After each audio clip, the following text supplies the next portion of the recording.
Ini jaminan Allah Subhanahu wa ta'ala terhadap orang yang berlaku derma. Jangankan benarnya, bahkan kesalahan yang dilakukan oleh orang yang berlaku derma, kita harus menjaga diri dari lidah. Jangan sampai kita menjelek-jelekan orang tersebut.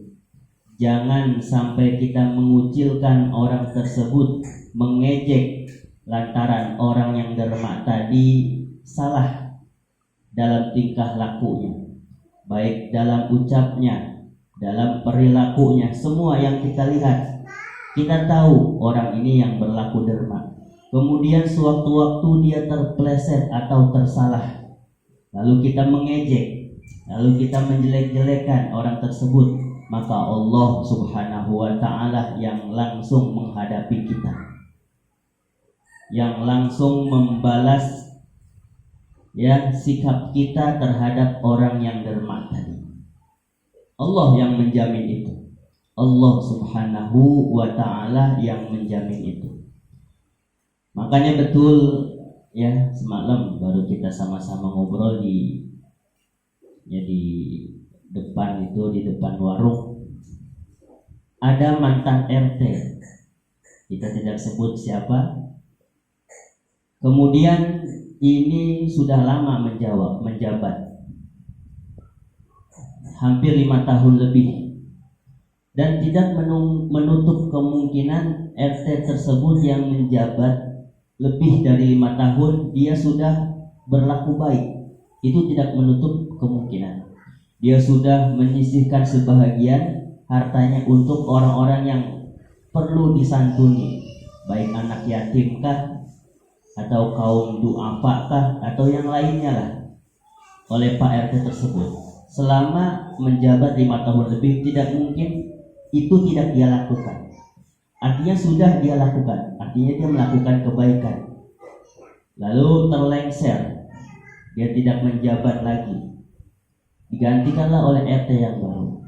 Kita sebagai warga RT tersebut jangan sekali-kali kita menjelek, mengejekkan RT yang sudah lama menjabat. Kenapa? Karena dia sudah berlaku derma, walaupun tanpa sepengetahuan kita.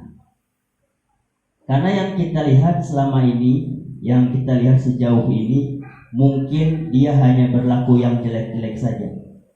Kenapa? Karena pada waktu dia berlaku baik, orang merahasiakan kebaikannya, sehingga kita tidak sampai tahu, oh dia melakukan ini, oh dia melakukan itu. Tapi pada saat dia melakukan keburukan, orang-orang langsung menyebar luas, sehingga kita yang kita tahu, oh memang dia orangnya begitu, selaku berbuat buruk. Padahal keburukannya masih kalah banyak dengan kebaikan yang dilakukan.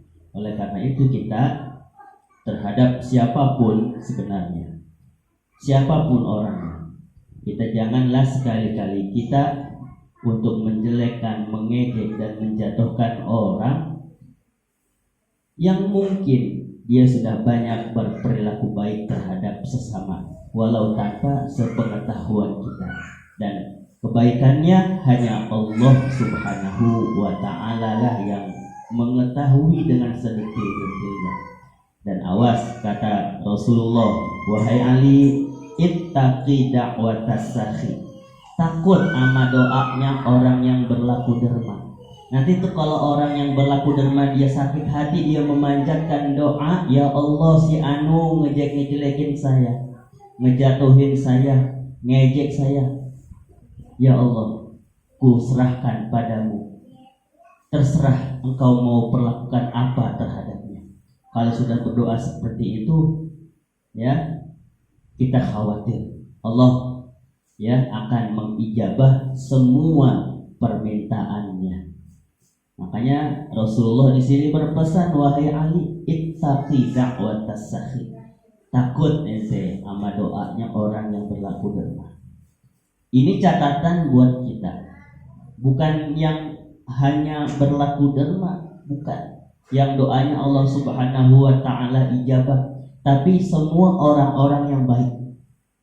Apalagi dia soleh, apalagi dia alim, apalagi dia seorang kiai menjadi panutan banyak orang, kita menjelek-jelekannya, kita menjatuhkannya, kita mengejeknya, dan dia berdoa kepada Allah, niscaya Allah pasti kabul dan ijabah doanya. Itu yang kita khawatirkan.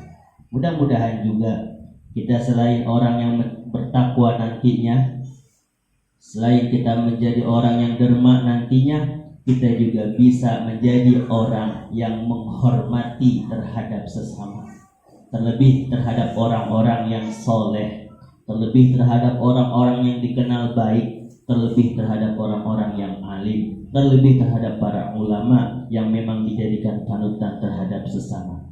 Kita mesti jaga hati kita terhadap mereka.